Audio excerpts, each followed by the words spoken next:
Bonjour à tous. Vous avez modélisé, fait une mise en plan d'une pièce de tôlerie que vous voulez envoyer chez un sous-traitant pour soit une découpe laser ou du poinçonnage. Euh, SolidWorks permet de faire le transfert en fichiers DXF et DWG d'une façon très simple, soit au niveau d'une tôlerie ou même d'une pièce simple. Ici, on a une pièce, dans le fond, qui a été une mise en place, une pièce pliée, et on veut, dans le fond, envoyer au sous-traitant cette forme-là. La façon simple, c'est tout simplement d'ouvrir la pièce. Vous voyez qu'on a une pièce de tôlerie. Il faut, en premier lieu, s'assurer que la pièce peut se déplier. On voit ici que la pièce, il n'y a aucun problème à se déplier. Et maintenant, on veut l'envoyer au sous-traitant. Dans le fond, c'est sortir un DXF ou un DWG. La façon très simple, c'est de clic droit sur une surface de la pièce et vous avez, je vais peut-être cliquer ici pour le montrer plus haut, vous avez exporté en DXF ou DWG. Donc, vous cliquez là-dessus. Il va vous demander un nom, bien sûr. On va le laisser le nom tel qu'il est actuellement. On va l'enregistrer. Ah, peut-être une chose avant. On va refaire le processus, exporter. Et ici, vous avez les options de sauvegarde en DXF. C'est très important d'aller voir là-dessus et de s'assurer que toutes les splines, ici, spline, exporter toutes les splines comme des polylines. Si on laisse exporter les splines comme des splines, dans le fond, le sous-traitant va refuser votre dessin parce que les machines-outils ne réussissent pas à découper des splines. Donc, il faut vraiment s'assurer ici que vous avez exporté toutes les splines comme des polylines. Ici, c'est fait par défaut. Fait qu'on dit OK. Maintenant, on va enregistrer. Et vous voyez que vous apparaît le menu ici, sorti en DXF DWG. Je vais vous montrer la différence. Ici, si on laisse face boucle arrête et qu'on fait crochet, ça va apparaître bientôt. Vous voyez que je n'ai que la face qui va sortir dans le fond en DXF. C'est pas ça qu'on veut. Ce qu'on veut, c'est vraiment la pièce dépliée. Donc, on va tout simplement cliquer sur tôlerie. Ici, on pourrait même changer le point XY ou même le point 00. Il y a des compagnies qui l'exigent, mais la plupart du temps, ils ne l'exigent pas. Donc, on peut cliquer là-dessus et on va voir la différence. Dans le fond, on voit que maintenant, la pièce est en état déplié et complète. On pourrait même, si on le désirait, supprimer des entités. Exemple, je ne voudrais pas ces carrés-là. Ça arrive des fois. Ou on veut enlever un trou parce qu'on veut le faire plus tard à l'assemblage. C'est possible de le faire tout simplement à cliquer et à supprimer ici les entités. Ici, je ne le ferai pas parce que je la veux identique à ça. Et maintenant, je vais tout simplement faire enregistrer.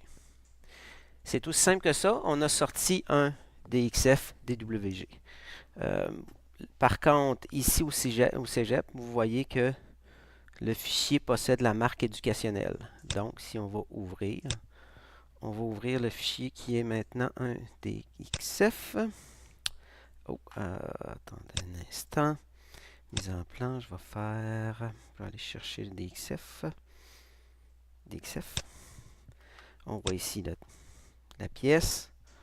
On va l'ouvrir. Quand on l'ouvre dans SolidWorks, on peut le créer dans le fond, convertir en une mise en plan. On dit OK, terminé. Et voilà. Et voilà. Vous voyez qu'il nous a sauvé la pièce. Par contre, il nous a ouvert, si on veut, le fichier DXF.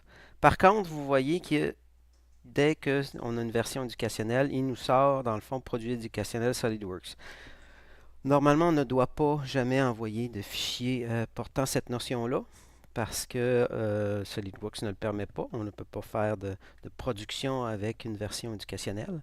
Et il n'y a aucun moyen dans SolidWorks d'éliminer cette note-là. Quand on a la version éducationnelle, même si je l'effacerais ici, que je referais une sauvegarde, la marque ici va demeurer. Donc, le seul moyen de le faire, je vais fermer cette pièce-là, je n'ai pas de besoin, je ne pas enregistrer. Le seul moyen est de passer par AutoCAD. Vous avez AutoCAD sur vos postes, donc le meilleur moyen, c'est Fichier, Ouvrir. Fichier, Ouvrir, Bureau. On va aller porter la notion DXF, Ouvrir, et voilà. Vous voyez que le fichier porte toujours la marque de produit éducationnel. Ici, on pourrait tout simplement l'effacer. Fichier enregistré. Je vais le laisser là, tout simplement. Ah, je vais l'enregistrer. Ouais, je vais garder le DXF original juste pour vous montrer parce que j'ai une autre manipulation à faire. Donc, je vais le sauvegarder en DWG parce que c'est aussi bon. Je vais fermer le DXF et je vais réouvrir. Dans le fond, je vais peut-être plutôt aller dans SolidWorks et ouvrir le DWG. Le DWG qui a été sauvegardé dans le fond dans AutoCAD. Je vais l'ouvrir comme tantôt. Et vous voyez que le fichier ne porte plus cette marque de version éducationnelle. L'avantage de le faire de cette façon-là, en exportant dans le fond directement dans la pièce 3D, est que le fichier est automatiquement sauvegardé à l'échelle 1.1. On n'a pas à se soucier d'une échelle ou quelconque.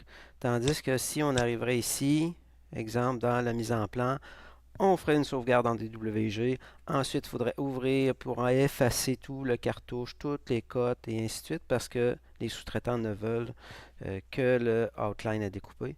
C'est beaucoup plus long et on n'est peut-être jamais sûr d'avoir la bonne échelle. Ici, je crois que c'est la bonne échelle. Mais dans plusieurs cas, l'échelle de la feuille, qui est l'échelle... Ah, vous voyez qu'ici, j'ai l'échelle 1/2. Donc, si je sauvegarderais cette pièce-là en DWG, j'effacerais tout, j'aurais une pièce, je recevrais une pièce qui soit, dans le fond, à l'échelle 1/2. C'est sûr qu'on peut créer une nouvelle page, le mettre à l'échelle en 1, mais personnellement, c'est beaucoup, beaucoup, beaucoup plus long que tout simplement de faire cette manipulation-là. Fait que ça va pour une sauvegarde en DWG DXF.